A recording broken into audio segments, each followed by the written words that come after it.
أعوذ بالله من الشيطان الرجيم. بسم الله الرحمن الرحيم. أيحسبون أنما نمدهم به من مال وبنين نسارع لهم في الخيرات بل لا يشعرون. إن الذين هم من خشية ربهم مشفقون والذين هم بآيات ربهم يؤمنون والذين هم بربهم لا يشركون والذين يؤتون ما آتوا وقلوبهم وجلة أنهم إلى ربهم راجعون. أولئك يسارعون في الخيرات وهم لها سابقون. صدق الله مولانا العظيم وصدق وبلغ رسوله النبي الكريم ونحن على ذلك من الشاهدين الشاكرين والحمد لله رب العالمين. സത്യവിശ്വാസികളായ സഹോദരന്മാരെ, സഹോദരിമാരെ, ജീവിതത്തിലുടനീളം അല്ലാഹു സുബ്ഹാനഹു വ തആലയെ അനുസരിച്ചും അവൻ്റെ വിധിവിലക്കുകൾക്ക് വിധേയമാക്കി ജീവിതത്തെ ക്രമപ്പെടുത്തിയും അള്ളാഹുവിൻ്റെ അനിഷ്ടത്തിന് കാരണമാകുന്ന സകല ജീവിത വഴികളെയും അകറ്റി നിർത്തിയും യഥാർത്ഥ സത്യവിശ്വാസികളുടെ കൂട്ടത്തിൽ ഉൾപ്പെടണമെന്ന് ആദ്യമേ എന്നെയും പിന്നീട് നിങ്ങളിൽ ഓരോരുത്തരെയും ഞാൻ വസിയ്യത്ത് ചെയ്യുന്നു. അല്ലാഹു സുബ്ഹാനഹു തആല അത്തരത്തിലുള്ള അവൻ്റെ അടിമകളുടെ കൂട്ടത്തിൽ എന്നെയും നിങ്ങളെയും ഉൾപ്പെടുത്തി അനുഗ്രഹിക്കുമാറാകട്ടെ. പരിശുദ്ധ റമളാനും അതിൻ്റെ അവസാനത്തിലെ പെരുന്നാളുമൊക്കെ കഴിഞ്ഞ് സാധാരണ ജീവിതത്തിലേക്ക് വീണ്ടും മടങ്ങിയെത്തിയിരിക്കുകയാണ് നമ്മൾ ഉൾക്കൊള്ളുന്ന മുസ്ലിം ലോകം. നമ്മെ സംബന്ധിച്ചിടത്തോളം കഴിഞ്ഞ ഒരു മാസക്കാലം വലിയ ആഘോഷത്തിൻ്റെയും മാനസികമായ തൃപ്തിയുടെയും ആഹ്ലാദത്തിൻ്റെയും ഒക്കെ മാസമായിരുന്നു. അള്ളാഹുവിൻ്റെ പരിശുദ്ധമായ റമളാനിനെ ആവുന്ന പവിത്രതയോടെയും സൂക്ഷ്മതയോടെയും വരവേൽക്കുകയും ശവ്വാലിലേക്ക് പ്രവേശിക്കുമ്പോൾ ആ റമളാനിനെ വിനിയോഗിച്ചു എന്ന ആത്മനിർവൃതിയോടുകൂടി പെരുന്നാൾ നമസ്കാരത്തിന് പങ്കെടുക്കാനും അൽഹംദുലില്ലാ നമുക്ക് സാധിച്ചു. പെരുന്നാൾ നമസ്കാരത്തിന് ഒരുമിച്ച് കൂടിക്കൊണ്ട് ഈദ്ഗാഹുകളിലും പള്ളികളിലുമൊക്കെ അള്ളാഹുവിൻ്റെ തക്ബീറുകൾ മുഴക്കിക്കൊണ്ട് നമ്മളൊരു പ്രതിജ്ഞ കൂടി പുതുക്കി റമളാനിൽ എന്തൊക്കെയാണോ നമ്മൾ ആർജിക്കുകയും കരഗതമാക്കുകയും ചെയ്തത് തഖ്വാബോധത്തിലും ജീവിത വിശുദ്ധിയിലും അള്ളാഹുവിൻ്റെ പ്രതിഫലം ആഗ്രഹിച്ചുകൊണ്ടുള്ള അമലുസ്വാലിഹാത്തുകളിലുമൊക്കെ നമ്മൾ നടത്തിയ മുന്നേറ്റം ഇൻഷാ അല്ലാഹ് ശവ്വാലിലും അതിനുശേഷമുള്ള മാസങ്ങളിലും നമ്മൾ നിലനിർത്തും എന്ന ഒരു പ്രതിജ്ഞ കൂടി അള്ളാഹുവാണ് മഹാൻ, അല്ലാഹു അക്ബർ വലില്ലാഹിൽ ഹംദ് എന്ന ഒരു പ്രതിജ്ഞ മുദ്രാവാക്യം മുഴക്കിക്കൊണ്ട് നമ്മൾ ആ പ്രതിജ്ഞ പുതുക്കുകയുണ്ടായി. അല്ലാഹു സുബ്ഹാനഹു വ തആല ഇനിയുള്ള മാസങ്ങളിലും ദിവസങ്ങളിലും ആ കരാറ് പാലിക്കുന്ന സത്യവിശ്വാസികളെ കൂട്ടത്തിൽ എന്നെയും നിങ്ങളെയും ഉൾപ്പെടുത്തി അനുഗ്രഹിക്കുമാറാകട്ടെ. റമളാനിന് മുമ്പുണ്ടായിരുന്ന ശഅബാൻ പോലെ ആവരുത് റമളാനിന് ശേഷമുള്ള നമ്മുടെ ശവ്വാലുകൾ. പണ്ഡിതന്മാര് പഠിപ്പിക്കുകയുണ്ടായി, റമളാനിന് മുമ്പുള്ള ശഅബാനിന് പോലെ ഒരു സത്യവിശ്വാസിയുടെ റമളാൻ ഒരിക്കലും ശവ്വാലിനും ശവ്വാലിന് ശേഷവും ആവുകയില്ല. കാരണം അവൻ ഒരു മാസത്തെ ട്രെയിനിങ് പൂർത്തിയാക്കി അള്ളാഹുവിൻ്റെ ഭൂമിയിൽ പടച്ചതമ്പുരാന്റെ മാർഗത്തിലേക്ക് ഇറങ്ങിത്തിരിക്കുന്നവനാണ്. ജീവിത പ്രതിസന്ധികളിൽ അത് അവന് തുണയാകും, മുന്നോട്ടുള്ള പ്രയാണത്തിൽ അത് അവന് സഹായകമാകും. അള്ളാഹുവിൻ്റെ മുന്നിൽ തഖ്വാബോധത്തോടുകൂടി ജീവിക്കാൻ ആ റമളാനിൽ അവന് കിട്ടിയ പരിശീലനം അവന് ഉപകരിക്കുമെന്ന് പണ്ഡിതന്മാർ പഠിപ്പിച്ചു. നമ്മൾ മുൻപൊരിക്കൽ ഞാൻ സൂചിപ്പിച്ചതുപോലെ നമ്മൾ റമളാനികളല്ല, റബ്ബാനികളാണ്. റമളാനിലേക്ക് മാത്രം അല്ലാഹു സ്പെഷ്യൽ പാക്കേജ് പരിപാടി ഇറക്കിയതല്ല റമളാനിൽ. പലരും അങ്ങനെ തെറ്റിദ്ധരിച്ചിട്ടുണ്ട്. വർഷത്തിൽ വരുന്ന റമളാനിനെ യഥാവിധി ഉപയോഗപ്പെടുത്തുകയും പരമാവധി അമലുസ്വാലിയാത്തുകളൊക്കെ ആ മാസത്തിൽ നിർവഹിച്ച് പൂർത്തിയാക്കുകയും പിന്നീട് ഷവ്വാല് മുതൽ അടുത്ത ഷഅബാന് വരെ ജീവിതത്തിന്റെ ഏത് വഴിയിലൂടെയും സഞ്ചരിക്കാം എന്നൊക്കെയുള്ള ഒരു ധാരണ സാധാരണ മുസ്ലിം സമൂഹത്തിലെ ആളുകൾക്ക് ഉണ്ടാകാറുണ്ട്. അത് ശരിയല്ല. അങ്ങനെ ഒരു ദീനുൽ ഇസ്ലാമുമില്ല. ഒരു മാസത്തേക്ക് മാത്രം റമദാനികളായി ജീവിക്കാൻ അല്ലാഹു സുബ്ഹാനഹു വ തആല ആരോടും പറഞ്ഞിട്ടില്ല. കാരണം നാം റമദാനിനല്ല ഇബാദത്ത് ചെയ്തത്, നമ്മൾ ആരാധിച്ചത് റമദാനിനെയല്ല, അള്ളാഹുവിനെയാണ്. വഹുവ ഹയ്യുൻ ലാ യമൂത്ത്. അവൻ കടന്നുപോയിട്ടില്ല, റമദാനേ കടന്നുപോയിട്ടുള്ളൂ. അല്ലാഹു സുബ്ഹാനഹു വ തആല വഹുവ ഹയ്യുൻ ലാ യമൂത്ത്, മരണമില്ലാത്ത എന്നെന്നും ജീവിച്ചിരിക്കുന്നവനാണ്.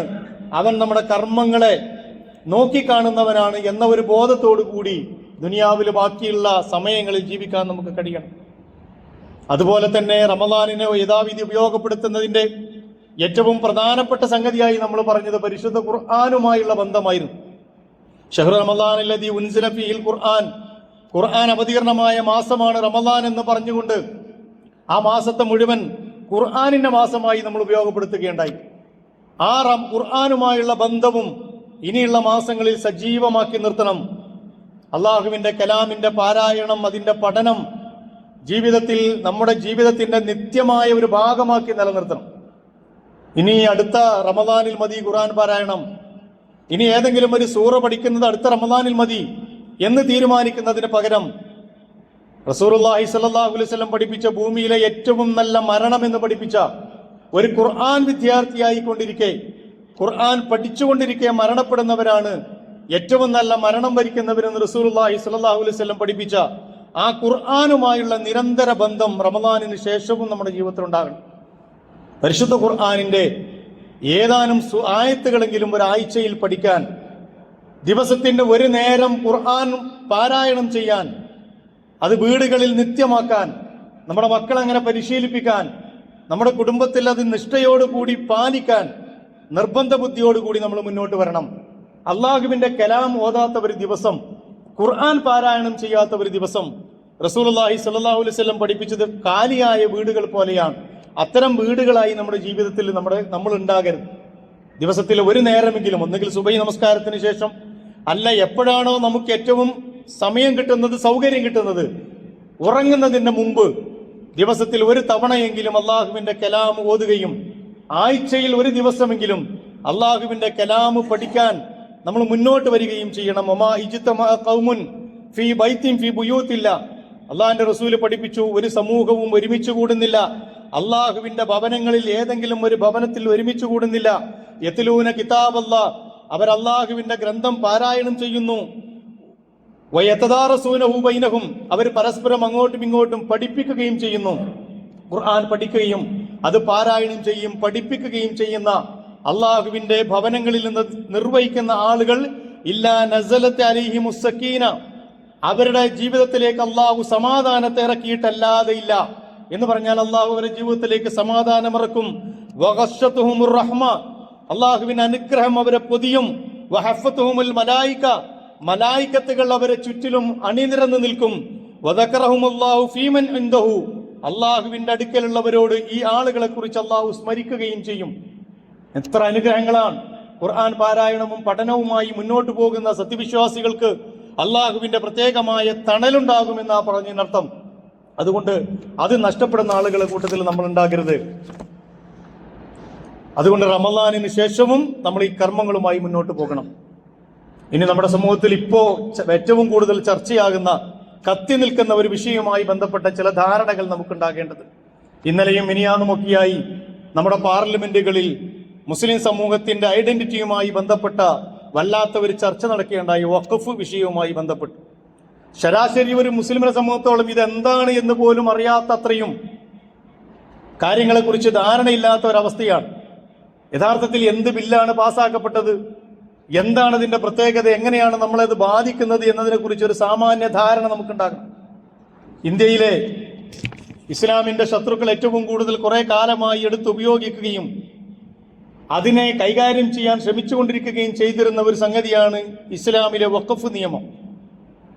ആ വഖഫ് നിയമത്തെ പൊളിച്ചെഴുതണമെന്ന് കഴിഞ്ഞ കുറെ കാലങ്ങളായി രാജ്യം ഭരിക്കുന്ന ആളുകൾ ആഗ്രഹിക്കുകയും അതിനുവേണ്ടിയുള്ള അവസ്ഥകൾ അവർ ഉണ്ടാക്കിക്കൊണ്ടിരിക്കുകയും ചെയ്യുകയായിരുന്നു. ഒരുപാട് നുണകൾ സമൂഹത്തിൽ പ്രചരിപ്പിച്ചു വിട്ട് ഒരുപാട് ഇല്ലാ കഥകൾ പറഞ്ഞുവിട്ട് ഇത് എഴുതലാണ് മുസ്ലിങ്ങൾക്ക് അഭികാമ്യമായത്, അനിവാര്യമായത് എന്നിടത്തോളം കാര്യങ്ങളെ തങ്ങളുടെ നിരന്തരമായ കളവ് പ്രചരണത്തിലൂടെ എത്തിച്ച് അവസാനം അത് പാർലമെന്റിൽ അവർ ചുട്ടെടുത്തപ്പോ യഥാർത്ഥത്തിൽ അതിനെതിരെ ശക്തമായി പ്രതികരിക്കാൻ പോലും ഉമ്മത്തും മുസ്ലിമയിലെ എത്രയോ സംഘടനകൾ നമ്മുടെ നാട്ടിലുണ്ടായിട്ട് ആരും ഉണ്ടായില്ല എന്നതാണ് ഏറെ പരിതാപകരം. ഒരു വിഷയത്തെക്കുറിച്ച് മുസ്ലിം സമൂഹത്തിന്റെ സാമാന്യ ധാരണയുടെ ചിത്രം ആ ഒരു വിഷയത്തിൽ നമുക്ക് മനസ്സിലാകുന്നത്. യഥാർത്ഥത്തിൽ എന്താണ് വഖഫ്? വിശദമായ ഒരു പഠനമോ പറച്ചിലോ ഈ സമയത്ത് സാധ്യമല്ല.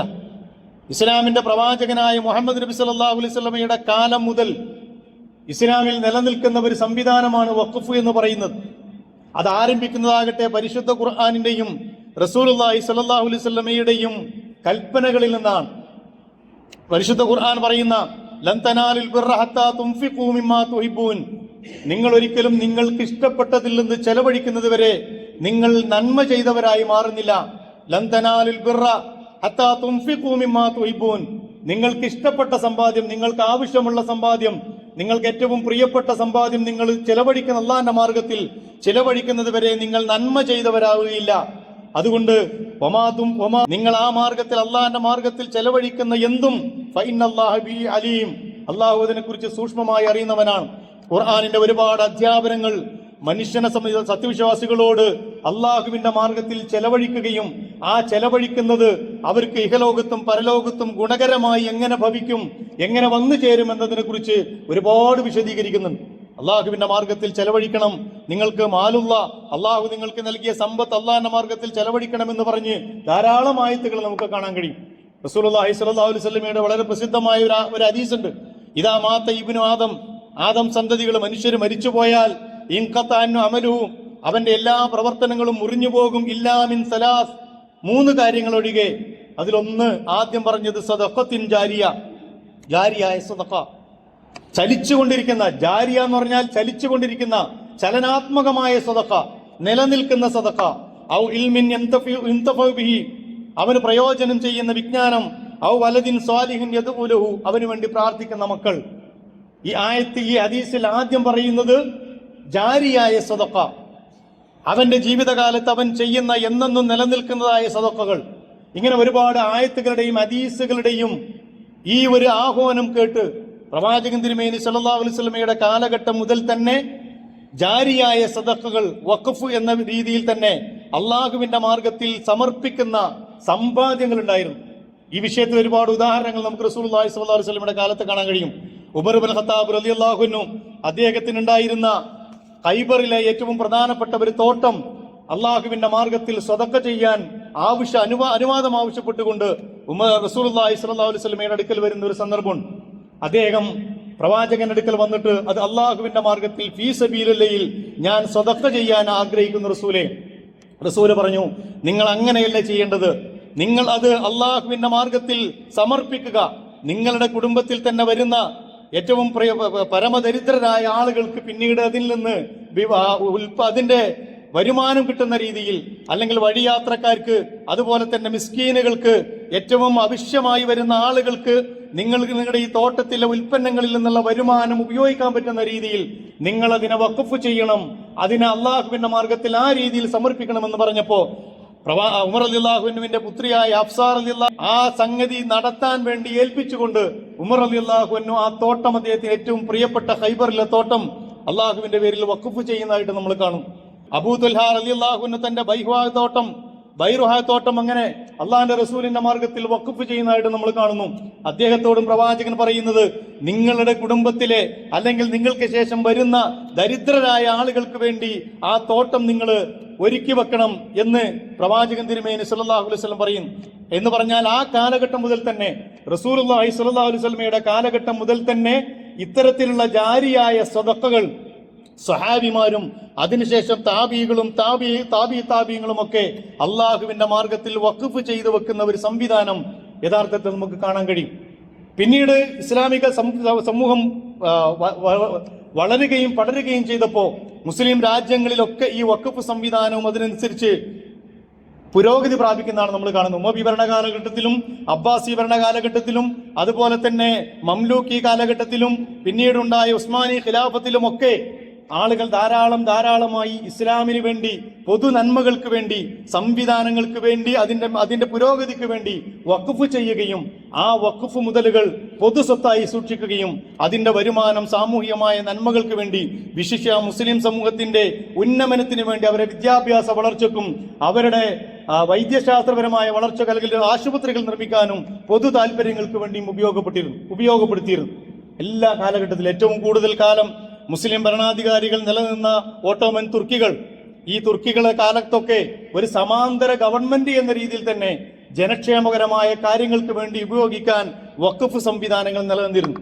കേവലം ഒരു 10 സെന്റോ 20 സെന്റിന്റെയോ ഒരു ഭൂമി ദാനം ചെയ്യുന്നതിനപ്പുറം ഗവൺമെന്റിനോളം കിടപിടിക്കുന്ന ജനക്ഷേമകരമായ സംവിധാനങ്ങൾക്ക് ഉപയോഗപ്പെടുത്താൻ പറ്റുന്ന വലിയ കോടിക്കണക്കിന് രൂപയുടെ സമ്പാദ്യമുള്ള സംവിധാനമായി ഇസ്ലാമിക ചരിത്രത്തിലുടനീളം വഖഫിനെ നമുക്ക് കാണാൻ കഴിയും. പിന്നീട് ഇന്ത്യ രാജ്യത്ത് മുഗൾ ഭരണാധികാരം ആ കാലം മുതലും അതിനു മുമ്പും മുസ്ലിം സമൂഹത്തിലെ ആളുകൾ ഈ സംവിധാനത്തെ ഉപയോഗപ്പെടുത്തിയിരുന്നു. നമുക്കൊക്കെ കാണാം, നമ്മളൊക്കെ ചെറുപ്പത്തിൽ അല്ലെങ്കിൽ അതിനു മുമ്പുള്ള തലമുറ വഖഫ് ചെയ്തുകൊണ്ട് അവരുടെ ഭൂമികൾ പള്ളികൾക്കും ധർമ്മസ്ഥാപനങ്ങൾക്കും അതുപോലെയുള്ള സംവിധാനങ്ങൾക്കുമൊക്കെ ഉപയോഗപ്പെടുത്തുന്ന ഒന്നുണ്ടായിരുന്നു. അപ്പൊ ഇങ്ങനെയുള്ള പ്രോപ്പർട്ടികൾ ധാരാളമുണ്ട്. ഏതാണ്ട് ഇതിനെക്കുറിച്ച് പറയുന്നത് $60 ബില്യൺ വരുന്ന സ്വത്ത് ഇന്ന് യഥാർത്ഥത്തിൽ വഖഫിന്റെ കീഴിലായിക്കൊണ്ട് ഇന്ത്യയിലുണ്ട്. $60 ബില്യൺ രൂപ അത്രത്തോളം വരുന്ന സ്വത്ത് ഇന്ന് വഖഫിന്റെ സംവിധാനത്തിന്റെ കീഴിൽ ഇന്ത്യയിലുണ്ട്. പക്ഷേ ഇത് മുസ്ലിം സമൂഹത്തിന് മാത്രം ഉപയോഗപ്പെടുത്തുന്നവർ ഒന്നാണ് നമ്മൾ തെറ്റിദ്ധരിക്കരുത്. വഖഫ് എന്നതിനെ കുറിച്ച് വ്യാപകമായി പ്രചരിപ്പിച്ചുകൊണ്ടിരിക്കുന്നത് അത് മുസ്ലിങ്ങൾക്ക് വേണ്ടി മുസ്ലിങ്ങൾ ആളുകൾ ദാനം ചെയ്യുകയും അങ്ങനെ ഉപയോഗിച്ചുകൊണ്ടിരിക്കുകയും ചെയ്യുന്ന ഒരു സ്വത്ത് എന്ന രീതിയിലാണ്. അല്ല, ഏറ്റവും കഴിഞ്ഞ ഏതാനും മാസങ്ങൾക്ക് മുമ്പ് ഫറൂഖ് കോളേജുമായി ബന്ധപ്പെട്ട ഒരു വിഷയം വന്നു. അവർക്ക് ഉണ്ടായിരുന്ന ഒരു ഭൂമി, ആ ഭൂമി യഥാർത്ഥത്തിൽ ഫറൂഖ് കോളേജിന്റെ വികസനത്തിന് വേണ്ടി ഉപയോഗിക്കാൻ കൊടുത്തൊരു ഭൂമിയാണ്.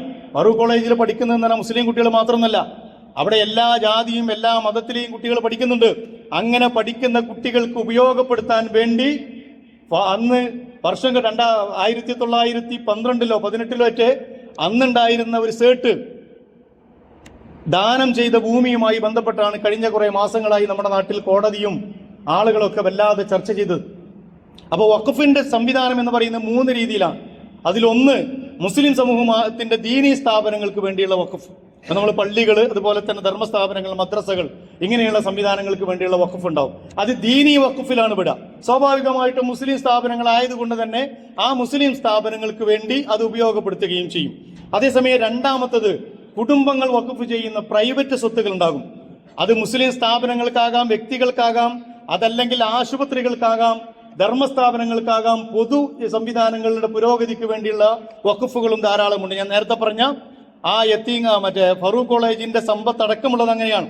മൂന്നാമത്തത് പബ്ലിക് വഖഫുകളാണ്, പൊതു സംവിധാനങ്ങൾക്ക് വേണ്ടി. ഉദാഹരണം പറഞ്ഞാൽ നമ്മുടെ പെയിൻ ആൻഡ് പാലിയേറ്റീവ് പോലെയുള്ള പൊതുകാര്യങ്ങൾക്ക് വേണ്ടി ആളുകൾ വഖഫ് ചെയ്യും. ആശുപത്രികളുടെ പുരോഗതിക്ക് വേണ്ടി വഖഫ് ചെയ്യും. സ്കൂളുകളുടെ പുരോഗതിക്ക് വേണ്ടി വഖഫ് ചെയ്യും. ഇങ്ങനെയുള്ള ഒരുപാട് സംവിധാനങ്ങൾ വഖഫിന്റെ കീഴിലുണ്ട്. ആ വഖഫുകളൊന്നും മുസ്ലിം സമൂഹം മാത്രം ഉപയോഗിക്കുന്നില്ല. ഒരു ആശുപത്രിയിൽ പോകുന്നവർ എന്താണ് മുസ്ലിങ്ങളല്ല. മുസ്ലിങ്ങൾ മാത്രമല്ല, പെയിൻ ആൻഡ് പാലിയേറ്റീവിന്റെ ഗുണഭോക്താക്കൾ എന്ന് പറയുന്ന മുസ്ലിങ്ങളല്ല. പക്ഷെ നമ്മുടെ രാജ്യത്തുടനീളമുള്ള ഇങ്ങനെയുള്ള ആശുപത്രികൾക്കും അതുപോലെയുള്ള സ്ഥാപനങ്ങൾക്കും സംവിധാനങ്ങളുടെയും പുരോഗതിക്ക് വേണ്ടി നൂറുകണക്കിന് ഏക്കറുകൾ ആളുകൾ ദാനം ചെയ്തതായിട്ട്, അല്ലെങ്കിൽ ധർമ്മസ്ഥാപനങ്ങൾ അവരുടെ കച്ചവട സ്ഥാപനങ്ങളൊക്കെ വഖഫ് ചെയ്തതായിട്ട് കാണാൻ കഴിയും. ഇങ്ങനെ നിറഞ്ഞു നിൽക്കുന്ന ഇന്ത്യയിലാണെങ്കിലും ഞാൻ നേരത്തെ പറഞ്ഞ പോലെ കോടാനുകോടിയുടെ സമ്പത്ത് ഈ വഖഫ് സംവിധാനത്തിന്റെ കീഴിലുണ്ട്. മുസ്ലിം ലോകത്ത് മുഴുവനുണ്ട്. അതുകൊണ്ടാണ് ഔക്കാഫ് മന്ത്രാലയങ്ങളും ഇസ്ലാമിക കാര്യ മന്ത്രാലയങ്ങളും ഒക്കെയായി അറേബ്യൻ രാജ്യങ്ങളിലും മറ്റു സ്ഥലങ്ങളിലൊക്കെ നമ്മൾ കാണുന്നത്. അതങ്ങനെ അതിന്റെ വ്യവസ്ഥാപിതമായ രീതിയിൽ മുന്നോട്ട് പോവുകയും ചെയ്യുന്നു. നമ്മുടെ നാട്ടിലും വഖഫ് ബോർഡുകളും വഖഫ് മന്ത്രിമാരും കാലാകാലങ്ങളിൽ ഉണ്ടാവുകയും ഒട്ടൊക്കെ പരിമിതികളും പരാധീനതകളും ഒക്കെ ഉണ്ടെങ്കിലും വല്ലാതെ പോറലേൽക്കാതെ ആ വഖഫ് സംവിധാനങ്ങൾ അങ്ങനെ കൊണ്ടുപോവുകയും ചെയ്തിരുന്നു. കയ്യേറ്റങ്ങളും അതിക്രമങ്ങളും ഒക്കെ കാലങ്ങളായി അത് നടക്കുന്നുണ്ട് എന്നത് വേറെ വിഷയം. അതിനുള്ള പരിഹാരം എന്ന് പറഞ്ഞാൽ അതിനെ തച്ചു തകർക്കലല്ല. ഒരു സംവിധാനത്തിന്റെ വ്യവസ്ഥാപിതമായ സംവിധാനങ്ങളെ തച്ചു തകർക്കുക എന്നതല്ല അതിനുള്ള പരിഹാരം, അതിന്റെ പോരായ്മകളെ പരിഹരിക്കലാണ്. പക്ഷെ ഇപ്പോൾ നമ്മുടെ നാട്ടിൽ നടന്നുകൊണ്ടിരിക്കുന്നത് ഇത് ഇസ്ലാമിന്റെ ശത്രുക്കളെ അല്ലെങ്കിൽ നമ്മുടെ എതിരാളികളെന്ന് പറഞ്ഞ് മുന്നോട്ട് വരുന്ന ആളുകൾ, അതിലൂടെ വോട്ട് ബാങ്ക് ലക്ഷ്യം വെക്കുന്ന ഇസ്ലാമിക സമൂഹത്തിന്റെ ഭദ്രതയെ തകർക്കാൻ ആഗ്രഹിക്കുന്ന ആളുകൾക്കുള്ള നല്ല ഒരു അവസരമായി അവരത് ഉപയോഗപ്പെടുത്തി. കഴിഞ്ഞ കുറെ കാലങ്ങളിൽ അവർ അതിന്റെ പിന്നാലെയായിരുന്നു. പല ദുഷ്പ്രചരണങ്ങളും അഴിച്ചുവിട്ടു. ഈ വഖഫ് സ്വത്ത് എന്ന് പറഞ്ഞാൽ അത് മുസ്ലിങ്ങൾക്ക് മാത്രമുള്ളതാണ്, അവരുടെ മാത്രം സ്വത്താണ്, അങ്ങനെ ഉപയോഗിച്ചുകൊണ്ടിരിക്കുന്നതാണ്. അതുകൊണ്ട് അത് തിരിച്ചു പിടിക്കേണ്ടതുണ്ട്. അതിനേക്കാൾ വലിയ നുണപ്രചാരണങ്ങൾ അഴിച്ചുവിട്ടു. ഇന്ത്യ വിഭജന കാലത്ത് പാകിസ്ഥാനിലേക്ക് പോയ വലിയ സമ്പന്നരായ കച്ചവടക്കാര്, വലിയ സമ്പന്നരായ മുസ്ലിങ്ങൾ ഇവിടെ ഇട്ടേച്ചു പോയ ഭൂമിയാണത്. ആ ഭൂമി ഇന്ന് കൈവശമുള്ളത് ഇവിടെ അവശേഷിക്കുന്ന മുസ്ലിങ്ങളുടെ കയ്യിലാണ്. അതുകൊണ്ട് അത് തിരിച്ചു പിടിക്കണം. അത് ശത്രുവിന്റെ സ്വത്താണ്, അതിവിടെ കൈകാര്യം ചെയ്യപ്പെടണം, അത് ഗവൺമെന്റ് അധീനതയിലേക്ക് വരണം എന്നൊക്കെയുള്ള ദുഷ്പ്രചരണങ്ങൾ കഴിഞ്ഞ കുറെ വർഷങ്ങളായി നമ്മുടെ സമൂഹത്തിൽ പ്രചരിപ്പിച്ചുകൊണ്ടിരിക്കുകയാണ്. യഥാർത്ഥത്തിൽ ഒരു പാകിസ്ഥാനിലേക്ക് പോയ മുസ്ലിമിന്റെയും സ്വത്ത് വഖഫ് സ്വത്തായി ഇന്ന് ഇന്ത്യയിലില്ല. എന്തുകൊണ്ടെന്നാൽ അങ്ങനെ പാകിസ്ഥാനും ഇന്ത്യയുമായി വിഭജിച്ച കാലത്ത് തന്നെ ആ സ്വത്തുക്കൾ, ഇന്ത്യയിൽ നിന്ന് പാകിസ്ഥാനിലേക്ക് പോയത് വലിയ സമ്പന്നരായ മുസ്ലിങ്ങളാണ്. ആ മുസ്ലിങ്ങളുടെ സ്വത്തുക്കൾ എങ്ങനെ കൈകാര്യം ചെയ്യണം എന്നതിനു വേണ്ടി ഇന്ത്യയിൽ തന്നെ ഒരു ആക്ട് പാസാക്കുകയും ആ ആക്ടിന്റെ അടിസ്ഥാനത്തിൽ ആ സ്വത്തുക്കൾ മുഴുവൻ പിടിച്ചെടുക്കുകയും പിന്നീട് പാകിസ്ഥാനിൽ നിന്ന് ഇന്ത്യയിലേക്ക് വന്ന സിഖുകാരും ഹിന്ദുക്കളുമായ ആളുകൾക്ക് ആ ട്രസ്റ്റ് അല്ലെങ്കിൽ ആ ടീം അത് കൈമാറ്റം ചെയ്യപ്പെടുകയും ചെയ്തിട്ടുണ്ട്. ഒരു മുസ്ലിമിന്റെയും കയ്യിലില്ല, അതില്ല. സ്വാഭാവികമായും ചിലപ്പോ അവരുടെ ബാക്കിയുള്ള കുടുംബക്കാരെ കൈ ഇവിടെ ഉണ്ടെങ്കിൽ അവരുടെ കയ്യിൽ അതിന്റെ സ്വത്തുണ്ടാകാം. അത് വഖഫ് സ്വത്തുമല്ല. ഞാൻ പറയുന്നത് കഴിഞ്ഞ കുറെ വർഷങ്ങളായി ദുഷ്പ്രചരണങ്ങൾ അഴിച്ചുവിടുകയും അതിന് കൂട്ടുപിടിക്കുന്ന കുറെ നുണകൾ അവരുണ്ടാക്കിയെടുക്കുകയും ചെയ്തു. അങ്ങനെ ഗവൺമെന്റ് അവസാനം രാജ്യം ഭരിക്കുന്ന ഗവൺമെന്റ് കൂടി അതിന് താല്പര്യമെടുത്തുകൊണ്ട് ഇപ്പൊ വഖഫ് സ്വത്തിൽ കൈവച്ചു. കേവലം 10 സെന്റ് ഭൂമിയോ 20 സെന്റ് ഭൂമിയോ കൈമാറ്റം ചെയ്യപ്പെടുന്ന ഒരു പ്രക്രിയയായി നമ്മൾ വഖഫ് സ്വത്തിന്റെ ഈ കൈവക്കലിനെ മനസ്സിലാക്കരുത്.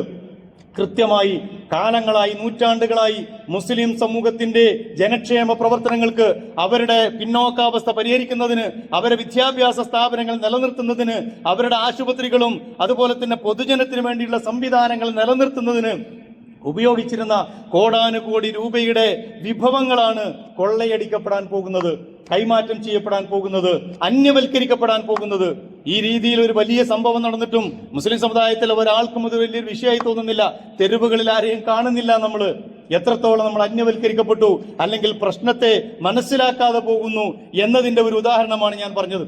നേരത്തെ ഫറൂഖ് കോളേജുമായി ബന്ധപ്പെട്ട വിഷയമുണ്ടായപ്പോഴും ഇത് തന്നെയാണ് സംഭവിച്ചത്. വലിയ നുണകളാണ് പ്രചരിപ്പിക്കപ്പെട്ടത്. അത് ആ രീതിയിൽ ആളുകൾക്കിടയിൽ വലിയ ഫിർക്കത്ത്, വലിയ ഭിന്നിപ്പുകൾ ഉണ്ടാക്കി. യഥാർത്ഥത്തിൽ ആ സ്വത്ത് പോലും ഫറൂഖ് കോളേജ് എന്ന് പറയുന്ന ഒരു സ്ഥാപനത്തിന്റെ വിദ്യാഭ്യാസ വികസനവുമായി ബന്ധപ്പെട്ട് സംഭാവന ചെയ്താണ്, അതിനുവേണ്ടി ഉപയോഗിക്കാവുന്നതാണ്. ആ രീതിയിൽ എല്ലാവർക്കും ഫലപ്രദമായി ഉപയോഗിക്കാൻ കഴിയുന്ന ഒരു സ്വത്തിനെ മുസ്ലിം സമൂഹത്തിന്റെ കൈയടക്കി വെച്ച ഒരു അന്യായമായ ഒരു സമ്പത്തായി പറയപ്പെടുകയാണ് ചെയ്തത്. മുസ്ലിം അതുപോലെ തന്നെ പ്രചരിപ്പിക്കപ്പെട്ട ഒരു തെറ്റാണ് മുസ്ലിം ഭരണാധികാരികൾ ധാരാളമായി നൽകി വഖഫ് സ്വത്തുകൾ. നിങ്ങളൊന്ന് ആലോചിച്ച് നോക്ക്. മുഗളന്മാര് ഭരിച്ചിട്ടുണ്ട്, അവർ പള്ളികൾക്കും ധർമ്മസ്ഥാപനങ്ങൾക്കും സമ്പത്തൊക്കെ നൽകിയിട്ടുണ്ട്. പക്ഷെ അവർ നൽകിയത് മുസ്ലിങ്ങൾക്ക് മാത്രമല്ല.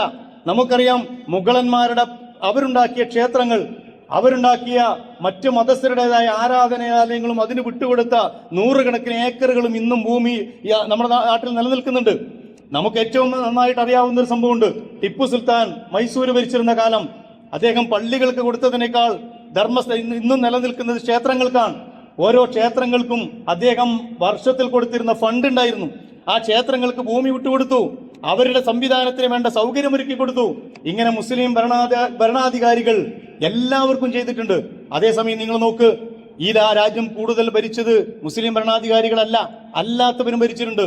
അല്ലാത്തവർ ഭരിച്ചപ്പോ മുസ്ലിങ്ങൾക്ക് ഇന്നത് വിട്ടുകൊടുത്തു എന്നത് നമ്മളെവിടെയും കാണുന്നില്ല. ഉണ്ടായിരിക്കാം, ഞാൻ അതിന് കുറ്റപ്പെടുത്താനല്ല പറയുന്നത്. പിന്നീട് ബ്രിട്ടീഷുകാർ വന്നു. ബ്രിട്ടീഷുകാർ വന്നപ്പോൾ തന്നെ അവരുടെ ചാരിറ്റി മിഷൻ പ്രവർത്തനങ്ങളുമായി വന്നത്. ക്രിസ്ത്യൻ സഭക്കും ക്രിസ്ത്യൻ ചാരിറ്റി പ്രവർത്തനങ്ങൾക്കും അവരുടെ മതപ്രചാരണത്തിനും ആയിരക്കണക്കിന് ഏക്കറുകളും ധർമ്മസ്ഥാപനങ്ങളും സംവിധാനങ്ങളും ഒക്കെ വിട്ടുകൊടുക്കുകയാണ് ചെയ്തത്. ചരിത്രത്തിന്റെ ഓരോ സന്ദർഭങ്ങളിലും മാറി മാറി ഭരിച്ച ഭരണാധികാരികൾ അന്ന് ചെയ്തതിന് മുഴുവൻ ഇന്ന് നന്മയാണോ തിന്മയാണോ എന്ന് കൂട്ടിക്കണക്കാക്കി അതിനെ കൂട്ടിക്കഴിക്കുന്നത് തന്നെ അബദ്ധമാണ് എന്ന് പറയാൻ വേണ്ടിയാണ് ഞാൻ പറഞ്ഞത്. അതൊന്നുമല്ല യഥാർത്ഥത്തിൽ വഖഫ്. പാവപ്പെട്ട മുസ്ലിം സമൂഹത്തിലെ ദീനീ ബോധമുള്ള ആണും പെണ്ണും നൂറ്റാണ്ടുകളായി, കാലങ്ങളായി അവർ ചാരിറ്റിക്ക് വേണ്ടി, അവർക്ക് ജാരിയായ സ്വതക്കക്ക് വേണ്ടി അവർ ചെലവഴിച്ച, അവർ മാറ്റിവെച്ച സംവിധാനങ്ങളാണ് ഈ വഖഫ് സംവിധാനത്തിലെ 99%. അല്ലാതെ ആരുടെയെങ്കിലും കൈയടക്കി പിടിച്ച ഒരു സ്വത്ത് വഖഫാവൂല. അന്യായമായ മാർഗത്തിലൂടെ കിട്ടിയതാണെങ്കിൽ അതിന് വഖഫാക്കാൻ കഴിയില്ല. വഖഫിന് ഷർത്തും ഫർളുണ്ട്. ഒരു ഭൂമി അല്ലെങ്കിൽ ഒരു സ്ഥാപനം, ഒരു സംവിധാനം വഖഫാക്കണമെങ്കിൽ അതിന് ഇന്ന ഷർത്തുകൾ പൂർത്തീകരിക്കണം, ഇന്ന ഫർളുകൾ പൂർത്തീകരിക്കണം. എന്നാൽ മാത്രമേ അത് വഖഫായി മാറൂ. നിങ്ങൾക്കൊരു സ്ഥലത്ത് ഒരു വഖഫ് ചെയ്ത ഭൂമിയിൽ പള്ളി ഉണ്ടാക്കണമെങ്കിൽ ആ വഖഫ് ഭൂമിയുടെ എല്ലാ നിയമങ്ങളും നിബന്ധനകളും അത് പാലിക്കണം. ഹലാലായിരിക്കണം, അതിന്റെ വരുമാനം ഹലാലായിരിക്കണം, എല്ലാം നോക്കും. അങ്ങനെ നോക്കിക്കൊണ്ട് മാത്രമേ വഖഫ് ചെയ്യാൻ പറ്റൂ. ആരും അങ്ങനെ അല്ലാതെ ഹറാമായ ധനം ഇന്ന് ആളിതുവരെ വഖഫ് ചെയ്തതായിട്ട് നമ്മളാരും കണ്ടിട്ടില്ല. ഞാൻ പറഞ്ഞു വരുന്നത്, ആ രീതിയിൽ നമ്മുടെ സമ്പത്ത്, നമ്മുടെ സംവിധാനം മൊത്തം ജനസമൂഹത്തിന് ഉപകാരപ്പെടുമായിരുന്ന, അതിനേക്കാൾ വിശിഷ്ട ഇസ്ലാമിക സമൂഹത്തിന്റെ പിന്നോക്കാവസ്ഥ പരിഹരിക്കാൻ ഫലപ്രദമായി ഉപയോഗിക്കുകയാണെങ്കിൽ ഒരുപാട് സാഹചര്യങ്ങൾ സൃഷ്ടിക്കാമായിരുന്ന ഒരു സമ്പത്തും സംവിധാനവും ഇന്ന് അതിന്റെ രൂപവും അതിന്റെ കെട്ടും മട്ടുമൊക്കെ മാറ്റി കൊള്ളയടിക്കപ്പെട്ടുകൊണ്ടിരിക്കുന്നു. അല്ലെങ്കിൽ ആ രീതിയിൽ സംവിധാനങ്ങൾ മാറ്റപ്പെട്ടുകൊണ്ടിരിക്കുന്നു. ഞാൻ പറയുന്നത് ഇത് നമ്മൾ മനസ്സിലാക്കേണ്ടതാണ്. ഇതിനെതിരെ രംഗത്ത് വരേണ്ടതാണ്. മുസ്ലിം സമുദായം അവർക്ക് ഇതിലൊന്നൊരു വിഷയമില്ലാത്ത രീതിയിൽ ഒന്ന് പ്രതികരിക്കുന്നത് പോലും പലപ്പോഴും നമ്മൾ കാണുന്നില്ല. എന്തുകൊണ്ടാണെന്ന് വെച്ചാൽ ഒന്നുകിൽ ഇത് മനസ്സിലായിട്ടില്ല, എന്താണ് ഇതിന്റെ അവസ്ഥ എന്ന് മനസ്സിലായിട്ടില്ല, അല്ലെങ്കിൽ മനസ്സിലായാലും തൽക്കാലം നമ്മളതിൽ ഇടപെടേണ്ടതില്ല. അങ്ങനെ ഇടപെട്ടാൽ ഒരുപക്ഷെ നമ്മൾ തീവ്രവാദികളായും നമ്മൾ വേറെ ഏതെങ്കിലുമൊക്കെ രീതിയിൽ മുദ്ര കുത്തപ്പെടുമോ എന്ന പേടി കൊണ്ടാണോ എനിക്കറിയില്ല. ഏതാണെങ്കിലും ഇപ്പൊ എതിർക്കുന്നവരെ കൂട്ടത്തിൽ നിങ്ങൾ നോക്ക്, ക്രിസ്ത്യാനികൾ അടക്കമുള്ളവരാണ്. കത്തോലിക്കാ സഭയും അത് ആ കത്തോലിക്കാ സഭയിലെ തന്നെ സീറോ മലബാർ സഭയും ഒക്കെ മുസ്ലിങ്ങൾക്കെതിരെ ഈ വഖഫ് നിയമം പാസ്സാക്കുന്നതിന് അവരെ MP-മാർക്കും അവരുടെ ആളുകളോടും ഒക്കെ പരസ്യമായ പ്രഖ്യാപനം നടത്തുകയാണ്.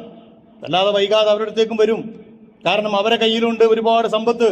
പണ്ട് ബ്രിട്ടീഷുകാർ കൊടുത്തതും അതിനുശേഷം അവർ കൈയടക്കി വെച്ചതുമൊക്കെയായ ഒരുപാട് കോടാനുകോടി ഏക്കറുകളും സംവിധാനങ്ങളും സമ്പത്തുകളൊക്കെ അവരെ കയ്യിലുണ്ട്. നാളെ പിറ്റേന്നത് അവരെ തേടിയും വരും. പണ്ടൊരു ജൂതൻ്റെത് പറഞ്ഞതുപോലെ അപ്പൊ പിന്നെ കരയാൻ ഒരാൾ പോലും ബാക്കി ഉണ്ടാവില്ല എന്നതേ ഉണ്ടാവുള്ളൂ. ഞാൻ പറയുന്നത്, ഇസ്ലാമിനെ വളഞ്ഞിട്ട് ആക്രമിക്കുന്ന ഒരവസ്ഥ അത് ഇന്ത്യ രാജ്യത്ത് ഇന്നോ ഇന്നലെയോ തുടങ്ങിയതല്ല. എങ്ങനെയൊക്കെ പിടികൂടാൻ പറ്റുമോ ഇതിവിടെ കൊണ്ടും തീരുമെന്ന് നമ്മൾ വിചാരിക്കരുത്. ഇനിയും ഒരുപാട് സംവിധാനങ്ങളിലൂടെ അത് കടന്നുപോകും. കാരണം ഈ സമൂഹത്തെ ഷണ്ഡീകരിക്കുക, അവരുടെ ഇസ്സത്തിനെ ഇല്ലാതാക്കുക, അവരെ സാമ്പത്തികമായി തകർക്കുക, അവരുടെ നട്ടല് തകർക്കുക എന്ന് തന്നെയാണ് ഇതിന്റെ ലക്ഷ്യം. പക്ഷേ നമ്മൾ മനസ്സിലാക്കേണ്ടത്, ഒത്തൊരുമയോടുകൂടി ഐക്യത്തോടുകൂടി അള്ളാഹുവിന്റെ മാർഗത്തിൽ മുന്നോട്ട് പോകാൻ കഴിഞ്ഞാൽ ഇതല്ല ഇതിനപ്പുറത്തേക്കുമുള്ള സംവിധാനങ്ങളെ നമുക്ക് ഫലപ്രദമായി നേരിടാൻ കഴിയും. പക്ഷേ അവിടെയും നമുക്ക് തടസ്സമാകുന്ന ഐക്യമാണ്. അതുകൊണ്ട് കാര്യങ്ങളെ യഥാവിധി മനസ്സിലാക്കുക. എന്താണ് വഖഫ് നിയമം എന്ന് ആരെങ്കിലും ചോദിച്ചാൽ പറയാൻ പാകത്തിലെങ്കിലും അതിന്റെ അപകടങ്ങളെക്കുറിച്ചും അതിന്റെ ചരിത്രപരമായ വസ്തുതകളെക്കുറിച്ചും സാമാന്യമായ ധാരണ നമുക്കുണ്ടാകണം. അള്ളാഹുവിന്റെ ഭൂമിയിൽ പല രാജ്യങ്ങളിലും ചരിത്രപരമായി മുസ്ലിം രാജ്യങ്ങളുടെ വഖഫിന്റെ സംവിധാനങ്ങൾ നോക്കിയാൽ ഗവൺമെന്റിനേക്കാൾ വലിയ സാമ്പത്തികമായ ആസ്തി ഉണ്ടായിരുന്ന വഖഫ് സംവിധാനങ്ങൾ ഉണ്ടായിരുന്നു. ബാഗ്ദാദിലും അതുപോലെ തന്നെ കെയ്റോയിലുമൊക്കെയുള്ള ഒരു കാലത്ത് ഇസ്ലാം വളരെ സുന്ദരമായി പടർന്ന് പന്തലിച്ചിരുന്ന കാലത്ത് അന്നത്തെ വഖഫ് സംവിധാനങ്ങൾ എന്ന് പറയുന്നത് ഒരു സമാന്തര ഗവൺമെന്റ് തന്നെയായിരുന്നു. അത്രത്തോളം ഫണ്ടുകളുള്ള, അത്രത്തോളം സംവിധാനങ്ങളുള്ള ഒരു സംവിധാനമായി വഖഫ് അന്ന് നിലനിന്നിരുന്നു. പക്ഷെ അതൊക്കെ പോയി. എന്നാൽ പോലും ഇന്നും അറബ് രാജ്യങ്ങളിലൊക്കെ വഖഫ് സംവിധാനങ്ങളുണ്ട്, അതിന് കാര്യാലയങ്ങളുണ്ട്, അതങ്ങനെ നടക്കുന്നുണ്ട്. നമ്മുടെ രാജ്യത്തും ഈ പറഞ്ഞ ആളുകൾ വരുന്നത് വരെ വഖഫ് സംവിധാനം വളരെ ഭദ്രമായിരുന്നു. അതിന്റെ കീഴിലുള്ള സംവിധാനങ്ങൾ നടന്നിട്ട് ഞാൻ പറഞ്ഞല്ലോ, പോരായ്മകളുണ്ട്. കേരളത്തിലെ വഖഫിലും സംവിധാനത്തിലും പോരായ്മകൾ ഉണ്ടായിരുന്നു. കാലാകാലങ്ങളിൽ അത് മുസ്ലിം സമൂഹം ചൂണ്ടിക്കാണിക്കുകയും ചെയ്തിരുന്നു. പക്ഷെ ഇപ്പൊ നടക്കുന്നത് പൂർണ്ണമായി അതിനെ തച്ചു തകർക്കുന്ന ഒരവസ്ഥയാണ്. അള്ളാഹുവിന്റെ ഭൂമിയിൽ, അള്ളാഹുവിന്റെ ഈ നാട് പടച്ചുതമ്പരാൻ നമുക്ക് ഏതൊക്കെ പരീക്ഷണങ്ങൾ തന്നാലും ആ പരീക്ഷണങ്ങൾ അതിജയിക്കാനുള്ള കരുത്തും കാമ്പും ഉമ്മത്തും മുസ്ലിമൊക്കെ നേടിയെടുക്കാനുള്ള ഒരു മാസമാണ് കഴിഞ്ഞു പോയത്. റമദാനിൽ നമ്മൾ ആർജിച്ച കരുത്തും നമ്മുടെ മുജാഹദയും നമ്മുടെ പരിശ്രമവും നമ്മുടെ അള്ളാഹുവിന്റെ മാർഗത്തിലുള്ള സമർപ്പണവും നമ്മുടെ തഖ്വയും ഒക്കെ ഇസ്ലാമിനെതിരെ വരുന്ന സംവിധാനങ്ങളെ ഫലപ്രദമായി നേരിടാൻ കൂടി നമ്മൾ ഉപയോഗിക്കണം. നമ്മൾ പള്ളിയിലെ പാതിരിമാര് മാത്രമല്ല, നമസ്കരിക്കുന്നവർ മാത്രമല്ല, ആ നമസ്കാരമാണോ നിന്റെ നമസ്കാരമാണോ ഷുഐബ് നബിയെ നീ തിന്മക്കെതിരെ വിരൽ ചൂണ്ടാൻ നിന്നെ പ്രേരിപ്പിച്ചത് എന്ന് ചോദിച്ച ഷുഐബ് നബി അലൈഹി ഇസ്ലാമിന്റെ നമസ്കാരമാണ് നമ്മുടെ കയ്യിലുള്ളത്. നിന്റെ റബ്ബാണോ ഈ കിബത്തികളിൽ നിന്ന് ഈ ബനൂ ഇസ്രായേലികളെ സംരക്ഷിക്കണമെന്ന് നിന്നോട് പഠിപ്പിക്കുന്നത് എന്ന് ചോദിച്ച മൂസാ നബി അലൈഹി ഇസ്ലാമിന്റെ ദീന നമ്മുടെ കയ്യിലുള്ളത്. നമ്രൂദിന്റെ നെറികേടുകൾക്കെതിരെ വിരൽ ചൂണ്ടിയ ഇബ്രാഹിം നബി അലൈഹി ഇസ്ലാമിന്റെ ദീന നമ്മുടെ കയ്യിലുള്ളത്. പക്ഷെ ആ ദീനിന് അതിന്റെ ഖുവ്വത്ത് നഷ്ടപ്പെട്ടിരിക്കുന്നു. അതിന്റെ കുവ്വത്ത് നഷ്ടപ്പെട്ടിരിക്കുന്നു. ആ കുവ്വത്തിലേക്ക് നമ്മൾ തിരിച്ചു കൊണ്ടുവരണം. ഓരോ സത്യവിശ്വാസികളും ആ അർത്ഥത്തിൽ അള്ളാഹുവിന്റെ ദീനിന്റെ മാർഗത്തിൽ പൂർണ്ണമായി സമർപ്പിക്കപ്പെടണം. അപ്പോൾ ഇതുപോലെയുള്ള എന്ത് പ്രതിസന്ധികൾ വന്നാലും നിങ്ങൾ ആലോചിച്ച് നോക്ക്, പ്രതിസന്ധികൾ മലവെള്ളം പോലെയാണ് നമ്മളിലേക്ക് വരുന്നത്. അത് പൗരത്വ പ്രശ്നം മുതൽ അവിടെ നിങ്ങോട്ട് തുടങ്ങി ഇനി ഇങ്ങനെ തുടരുകയാണ്.